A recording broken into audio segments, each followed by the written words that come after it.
பாதுரி சாசனத்தின் சாசனத்தில் அமர்ந்திருக்கையில் பல மாணவர்கள் அவருடைய அருகில் கிடைக்கும் அவரது பாதுகைகளின் ரூபாய்களை போடுவர்.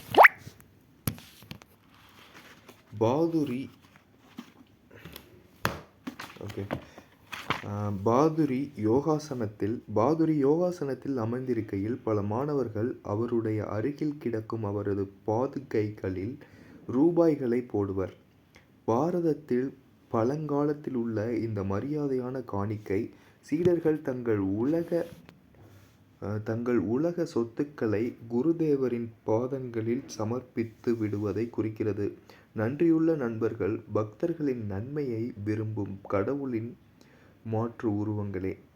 நன்றியுள்ள நண்பர்கள் பக்தர்களின் நன்மையை விரும்பும் கடவுளின் மாற்று உருவங்களே. குருதேவரே, நீங்கள் ஆச்சரியகரமானவர். ஒரு மாணவன் விடை பெற்றவாறு குருதேவரே, நீங்கள் ஆச்சரியமானவர். ஒரு மாணவன் விடை பெற்றவாறு பிதாமகரை போன்ற அந்த ஞானியை பக்தியுடன் நோக்கினான். நீங்கள் இறைவனை தேடுவதற்காக எங்களுக்கு ஞானத்தை போதிப்பதற்காகவும் செல்வங்களையும் நலன்களையும் தியாகம் செய்திருக்கிறீர்கள்.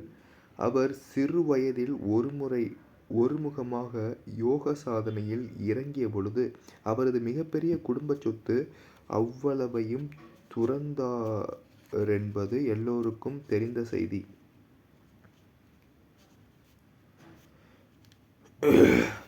நீ கதையே மாற்றுகிறாயே. அந்த மகானின் முகம் சிறு கண்டனத்தை தெரிவித்தது. நான் மிக அற்பமான சில ரூபாய்களையும் சிற்சில வசதிகளையும் இந்த முழு பிரபஞ்சத்தின் முடிவில்லாத ஆனந்தத்திற்காக துறந்தேன். அப்படி இருக்கும் பொழுது நான் எதை தியாகம் செய்தேன்? செல்வத்தை பகிர்ந்து கொள்வதிலுள்ள ஆனந்தத்தை நான் அறிவேன். அது ஒரு தியாகமாகுமா? குறுகிய நோக்குடைய உலக மனிதர்கள்தாம் உண்மையிலேயே நிஜமான துறவிகளாவார்கள். கையளவு எளிய உலக விளையாட்டுப் பொருட்களுக்காக ஈடு இணையற்ற தெய்வீக சொத்தை துறக்கிறார்களே. இறைவனின் ஈடு இணையற்ற தெய்வீக சொத்தை துறக்கிறார்களே. துறவின் மாறுபட்ட இந்த கருத்தை கேட்டு நான் உள்ளூர சிரித்து கொண்டேன். இக்கருத்து ஒரு ஏழை சாதுவின் தலையில் குபேரனின் கிரீடத்தை ஏற்றுகிறது. பணத்திமிரு படைத்த பெருஞ்செல்வர்களை அவர்கள் உணராமலேயே உயிர்த்தியாகிகளாக்கி விடுகிறது.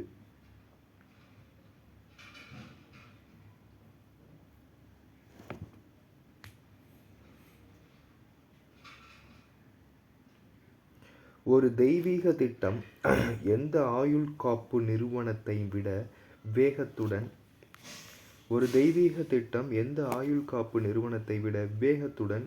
நம் எதிர்காலத்தை பாதுகாக்கிறது.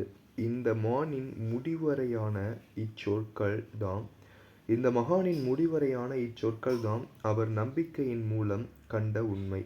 இவ்வுலகம் முழுவதும் புறக்காப்பீட்டில் கவலையுடன் நம்பிக்கை வைத்து இருப்பவர்கள் புறக்காப்பீட்டில் கவலையுடன் நம்பிக்கை வைத்து இருப்பவர்கள் நிறைந்திருக்கிறார்கள். அவர்களுடைய கசப்பான எண்ணங்கள் அவர்களின் வெற்றியிலுள்ள வடுக்களை போலுள்ளன. நம் முதல் சுவாசத்திலிருந்தே நமக்கு காற்று, பால் இவைகளை கொடுத்தவனுக்கு தன் பக்தர்களின் அன்றாட வாழ்விற்கு எப்படி வழி செய்வது என்பது தெரியும். பள்ளிக்கூடம் விட்டதும் அந்த ரிஷியின் வீட்டிற்கு செல்லும் இந்த யாத்திரைகளை நான் தொடர்ந்து செய்து வந்தேன். ஓர் அமைதியான ஆர்வத்துடன் அனுபவ நிலையை அடைய அவர் எனக்கு உதவினார். ஒரு நாள் அவர் என் வீட்டின் அருகில் உள்ள இடத்தை விட்டு தூரத்தில் உள்ள ராம்மோகன் ராய் சாலையில் உள்ள இடத்திற்கு குடியேறினார். அங்கு அவருடைய அன்பு சீடர் அவருக்கு நாகேந்திர மடம் என்ற ஒரு புதிய மடத்தை கட்டி கொடுத்திருந்தனர். வர் அடிக்குறிப்பு வர் முழு பெயர் நாகேந்திரநாத் பாதுரி. கிறிஸ்தவ உலகில் மிதக்கும் சித்தர்களில் 17வது நூற்றாண்டின் கிறிஸ்தவ உலகில் மிதக்கும் சித்தர்களில் 17வது நூற்றாண்டின் கூபர்டினோவின் புனித ஜோசப்பும் ஒருவராவார். அவருடைய விந்தைகளை பார்த்த பலர் சாட்சி கூறியுள்ளார்கள். புனித ஜோசப் இவ்வுலக நிகழ்ச்சிகளில் காட்டிய ஞாபக மறதி உண்மையில் அவர் புனித ஜோசப் இவ்வுலக நிகழ்ச்சிகளில் காட்டிய ஞாபக மறதி உண்மையில் அவர் தெய்வ நிலையில் வயிலித்திருந்ததால்தான் அவருடைய மடத்தில் வசிக்கும் சகோதர சந்நியாசிகள் அவரை பொது உணவு மேஜையில் பரிமாறவே விடுவதில்லை. ஏனெனில் அவர் கையில் உள்ள பீங்கான் பாத்திரத்துடன் கூரைக்கு சென்று விடுவாராம். அந்த சாது நீண்ட நேரத்திற்கு தொடர்ச்சியாக பூமியில் நிலைக்க முடியாத காரணத்தினால் சாதாரண வேலைகளுக்கு விசித்திரமான முறையில் தகுதியற்றவராயிருந்தார். அடிக்கடி ஒரு புனித சிலையின் காட்சி அவரை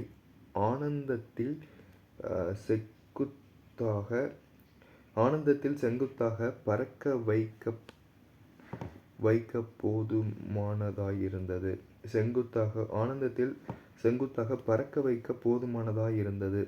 இரு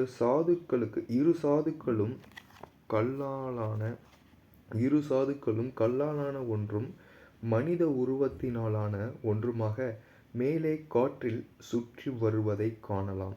மிக உயர்ந்த ஆத்மாவான அவிலாவின் புனித தெரசாவிற்கு சரீரத்துடன் மேலே எழுப்புவது மிகுந்த தொல்லை கொடுப்பதாக இருந்தது. அதிகமாக நிர்வாக கடமைகளில் கட்டுண்டிருந்த அவர் மேலெழும்பும் அனுபவங்களை வீணாக தடுக்க முயன்றார். ஆனால் இறைவன் வேறுவிதமாக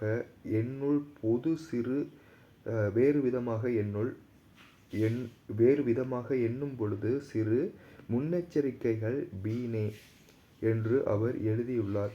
ஸ்பெயினில் ஆல்பா என்னும் இடத்திலுள்ள மாதா கோவிலில் இருக்கும் சமாதியிலுள்ள அவர் உடல் 400 ஆண்டுகளாக கெடாமல் இருந்து வந்ததுடன் அவ்விடத்தில் மலர்களின் மணமும் வீசிக் கொண்டிருக்கிறது. அவ்விடம் எண்ணிலடங்கா அதிசயங்களைக் கண்டுள்ளது.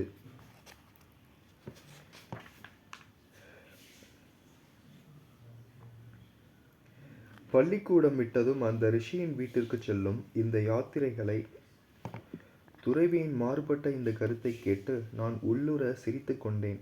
இக்கருத்து ஒரு ஏழை சாதுவின் தலையில் குபேரனின் கிரீடத்தை ஏற்றுகிறது.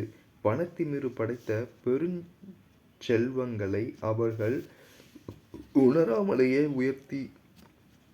உயர்த்தியாகிகளாக்கி விடுகிறது. ஒரு தெய்வீக திட்டம் எந்த ஆயுள் காப்பு நிறுவனத்தையும் விட வேகத்துடன் நம் எதிர்காலத்தை பாதுகாக்கிறது. இந்த மகானின் முடிவுரையான இச்சொற்கள்தாம் அவர் நம்பிக்கையின் மூலம் கண்ட உண்மை. இவ்வுலகம் முழுவதும் புறக்காப்பீட்டில் கவலையுடன் நம்பிக்கை வைத்து இருப்பவர்கள் நிறைந்திருக்கிறார்கள்.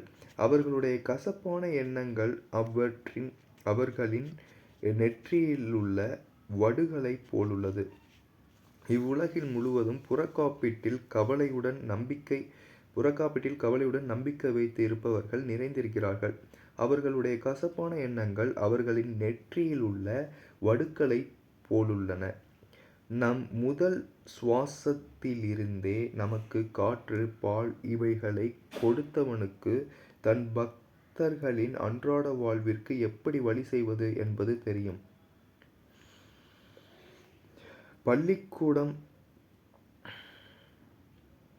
பள்ளிக்கூடம் விட்டதும் அந்த ரிஷியின் வீட்டிற்குச் செல்லும் இந்த யாத்திரைகளை நான் தொடர்ந்து செய்து வந்தேன். ஓர் அமைதியான ஆர்வத்துடன் அனுபவ நிலையை அடைய அவர் எனக்கு உதவினார். ஒருநாள் அவர் என் வீட்டின் அருகிலிருந்த இடத்தை விட்டு தூரத்தில் உள்ள ராம்மோகன் ராய் சாலையில் உள்ள இடத்திற்கு குடியேறினார். அங்கு அவருடைய அன்புச் சீடர்கள் அவருக்கு நாகேந்திர மடம் என்ற ஒரு புதிய மடத்தை கட்டிக் கொடுத்திருந்தனர். இது என் வாழ்க்கை சரித்திரத்தை பல ஆண்டுகளுக்கு பின்னால் கொண்டு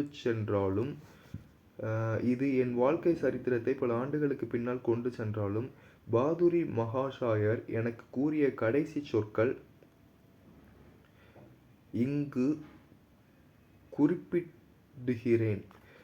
குறிப்பிடுகிறேன். அமெரிக்காவிற்கு செல்வதற்கு முன்னால் நான் அவரை தேடிச் சென்று அவரது ஆசியை வேண்டி பணிந்தேன். மகனே, அமெரிக்காவுக்குச் செல். பழமையான பாரதத்தின் பெருமையை கேடயமாகக் கொள். உன் நெற்றியில் வெற்றி எழுதப்பட்டிருக்கிறது. நெடுந்தொலைவில் உள்ள அந்த பெருந்தன்மை வாய்ந்த மக்கள் உன்னை நன்கு வரவேற்பார்கள். அத்தியாயம் 8. பாரதத்தின் தலைசிறந்த விஞ்ஞானி ஜகதீஷ் சந்திர போஸ் அவர்களின் கண்டுபிடிப்பாகிய கம்பியில்லாத தந்தி மார்க்கோனிக்கு முந்தையது. ஜகதீஷ் சந்திர போஸ் அவர்களின் கண்டுபிடிப்பாகிய கம்பியில்லா தந்தி மார்க்கோனிக்கு முந்தையது. சிந்தனையை தூண்டும் இக்கருத்தை தற்செயலாக கேட்டதும் நான் நடைபாதை ஓரமாக அறிவியல் விவாதம் செய்து கொண்டு சென்ற பேராசிரியர்கள் குழுவின் சமீபத்தில் சென்றேன். அவர்களுடன் சேர்ந்து சொன்னதின் காரணம் என் இனப்பெருமையாக இருந்ததால் அதற்காக நான் வருந்துகிறேன்.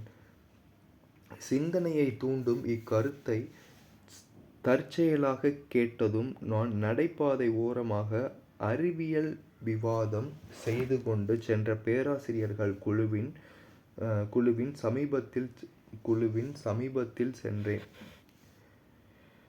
அறிவியல் விவாதம் செய்து கொண்டு சென்ற பேராசிரியர் குழுவின் சமீபத்தில் சென்றேன். அவர்களுடன் சேர்ந்து கொண்டதில் காரணம் என் இனப்பெருமையாக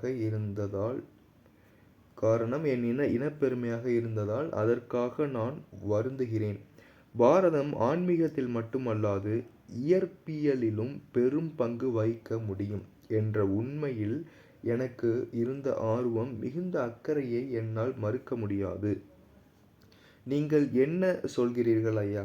அப்பேராசிரியர் விளக்கி உதவினார். முதலாக ஒரு கம்பியில்லாத இணைப்பையும் மின் அலைச்சிதறலையும் எடுத்து காட்டுவதற்கான கருவியையும் கண்டுபிடித்தவர் போஸ்தான். ஆனால் இந்த பாரத விஞ்ஞானி தன் கண்டுபிடிப்புகளை வியாபாரமாக்கி லாபமடையவில்லை.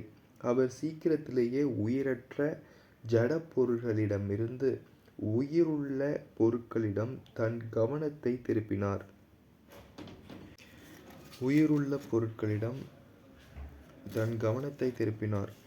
தாவர இயல் நிபுணராக அவருடைய புரட்சிகரமான கண்டுபிடிப்புகள் இயற்பியல் நிபுணராக அவர் கண்டுபிடித்த முக்கியமான சாதனைகளை மிஞ்சிவிட்டன. தாவரவியல் நிபுணராக அவருடைய புரட்சிகரமான கண்டுபிடிப்புகள் இயற்பியல் நிபுணராக அவர் கண்டுபிடித்த முக்கியமான சாதனைகளை மிஞ்சிவிட்டன. இதை எனக்கு அறிவுறுத்தியவருக்கு நான் மரியாதையுடன் நன்றி செலுத்தினேன். அவர் மேலும் கூறினார், இந்த உயர்ந்த விஞ்ஞானி மாநிலக் கல்லூரியில் என் சகோதர பேராசிரியர்களில் ஒருவர். நான் அடுத்த நாள் இந்த ஞானியை என் வீட்டிற்கு அருகிலேயே இருந்த அவர் வீட்டில் சந்தித்தேன். வெகு நாட்களாகவே ஒரு மரியாதையான தூரத்திலிருந்து அவரை பாராட்டி வந்தேன். தனிமையை நாடும் ஆழ்ந்த சுபாவமுடைய அத்தாவரவியல் நிபுணர் என்னை அன்புடன் வரவேற்றார். அவர் அழகாக திடகாத்திரமாக சுமார் 50க்கும் மேல் வயதுடையவராகவும் அகன்ற நெற்றி, அடர்த்தியான கேசம், எங்கோ கனவுலகத்தில் நிலைத்திருப்பதைப் போன்ற கண்கள் உடையவராகவும் இருந்தார். அவரின் குரலிலிருந்த தெளிவு வாழ்நாள் முழுவதும் விஞ்ஞானத்திலேயே ஊன்றி நின்ற வழக்கத்தைக் காட்டியது. நான் மேலை நாடுகளில் உள்ள அறிவியல் சங்கங்களுக்கு பயணம் செய்துவிட்டு சமீபத்தில் நான் திரும்பி வந்தேன். எல்லா உயிரினங்களிலும் உள்ள பிரிக்க முடியாத ஒற்றுமையை எடுத்துக்காட்டும் என்னுடைய கண்டுபிடிப்பான நுட்பமான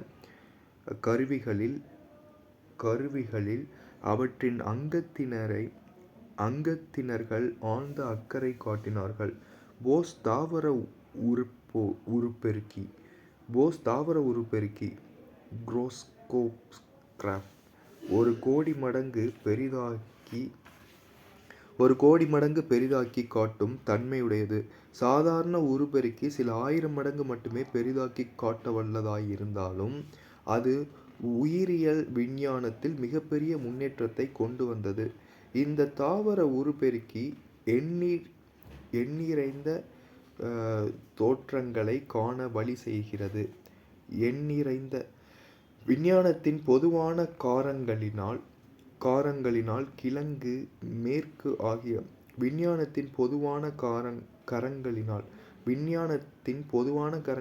கிழக்கு மேற்கு ஆகிய இரண்டின் இணைப்பை விரைவுபடுத்த நீங்கள் நிறைய செய்திருக்கிறீர்கள் ஐயா.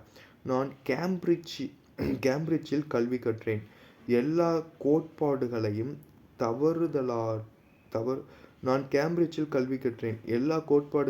தவறுதலற்ற பரிசோதனைகளின் மூலமே ஒப்பிட்டுப் பார்த்து ஒப்புக்கொள்வது என்ற மேல்நாட்டவர்களின் முறை எவ்வளவு பாராட்டத்தக்கது! அந்த அனுபவச்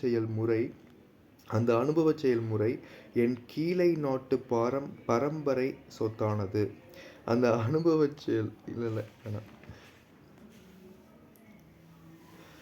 அந்த அனுபவச் செயல்முறை என் கீழை நாட்டு பரம்பரை சொத்தான ஆன்ம சோதனை என்ற பரிசுடன் கைகோர்த்து சென்றுள்ளது.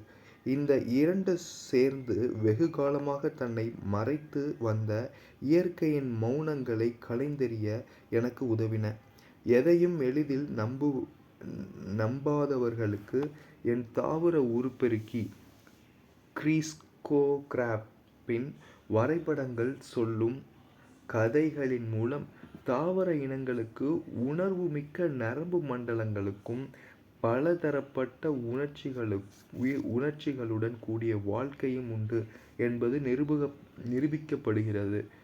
தூண்டப்படும் பொழுது அன்பு, வெறுப்பு, ஆனந்தம், பயம், இன்பம், வலி உணர்ச்சியின் பகுதி, மயக்கம் என்னும் கணக்கற்ற பல தகுந்த எதிர்விளைவுகள் மிருகங்களுக்கு ஏற்படுவதைப் போன்று தாவர இனங்களுக்கும் உண்டாகின்றன. பேராசிரியரே, இந்த தாவர இனங்களின் தனித்தன்மை பொருந்திய உயிர்த்துடிப்பு எல்லா படைப்புகளிடமும் காணப்படுவதென்பது நீங்கள் கண்டுபிடித்ததற்கு முன்பு வெறும் கற்பனைக் கவிதைகளில்தான் காணப்படும். எனக்குத் தெரிந்த ஒரு மகான் மலர்களைப் பறிக்கவே மாட்டார். அந்த ரோஜாப் புதருடைய அழகின் பெருமையை நான் கொள்ளையிடலாமா?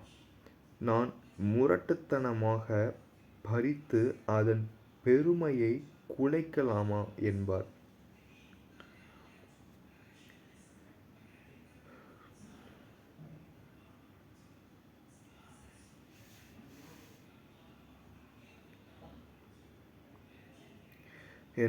அவருடைய இரக்கமான வார்த்தைகள் உங்கள் கண்டுபிடிப்புகளின் மூலம் உண்மையென நிரூபிக்கப்படுகின்றன.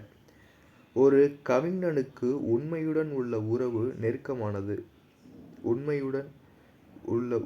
நெருக்கமானது. ஆனால் விஞ்ஞானியோ தடுமாற்றத்துடன் உண்மையை அணுகுகிறான். ஒரு நாள் என் ஆய்வுக்கூடத்திற்கு வந்து ஒப்புவமையற்ற என் உருப்பெருக்கியைப் பார்க்கவும். நான் அந்த அழைப்பை நன்றியுடன் ஏற்றுக்கொண்டு அங்கிருந்து புறப்பட்டேன். பின்னர் அந்த தாவர இயல் நிபுணர் மாநிலக் கல்லூரியை விட்டுவிட்டு கல்கத்தாவில் ஆராய்ச்சி கூடம் ஒன்றை நிறுவ ஏற்பாடு செய்து கொண்டிருந்ததாக கேள்விப்பட்டேன். போஸ் நிறுவனம் திறக்கப்பட்ட பொழுது நான் அதன் துவக்க விழாவிற்குச் சென்றிருந்தேன். அதில் அக்கறை கொண்ட நூற்றுக்கணக்கான மக்கள் அந்த கட்டிடத்தை சுற்றி பார்த்தார்கள். விஞ்ஞானத்தின் நவீன இல்லமாகிய அந்த இடத்தின் கலையழகையும்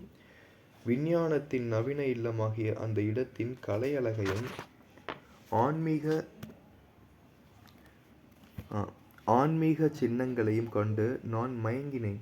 அதன் முன் வாயில் பழமையான ஒரு கோயில் நூற்றாண்டுகளாக இருந்துவரும் ஞாபகச் சின்னம் போன்றிருந்தது. ஒரு தாமரைக் குளத்தில் பின்னால் கையில் ஒளி சிந்தும் விளக்குடன் நிற்கும் பெண்ணுருவம். பெண்ணை அழிவற்ற ஒளியை ஏந்துபவராக மதித்துப் போற்றும் பாரதத்தின் இயல்பைக் குறிப்பதாயிருந்தது. தோட்டத்திலுள்ள ஒரு சிறிய கோயில் புலன்களுக்கு அப்பாற்பட்ட அருவ நிலைக்கு அர்ப்பணிக்கப்பட்டதாக இருந்தது. பீடத்தில் எந்த உருவச் சிலையும் இல்லாதது எங்கும் நிறைந்துள்ள தெய்வத்தின் அழிவின்மையைக் குறித்தது.